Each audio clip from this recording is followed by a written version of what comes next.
Parliament ప్రజల యొక్క వాణిని ఆ బిల్లులో వచ్చేలా చూడాలి. అంటే అక్కడ మాట్లాడాలి, ప్రతి బిల్లు పైన బిల్లు గురించి తెలుసుకొని మేధావులతో చర్చించి దాంట్లో లోటుపాట్ల గురించి లాభ నష్టాల గురించి ఆ బిల్లులో రూపొందించేలా మనం మాట్లాడితే ఆ బిల్లు అనేది మంచిగా కింది వరకు ఇంప్లిమెంటేషన్ జరుగుతుంది. సో అందుకని నేను అదే చెప్తున్నా, నేను పార్లమెంట్కి వెళ్ళినాను అనుకోండి, ప్రతి బిల్లులో మన జైరాబాద్ పార్లమెంట్ ప్రజల యొక్క వాణి ఉండేలా నా శాయశక్తుల కృషి చేస్తా.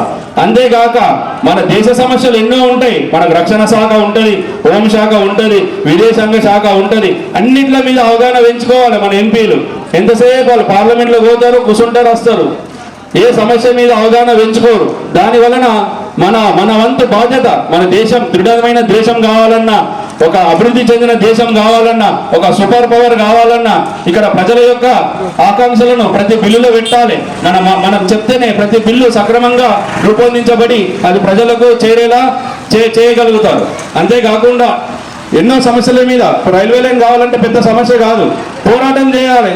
ఎందుకు రాదు? ప్రతి పార్లమెంట్లో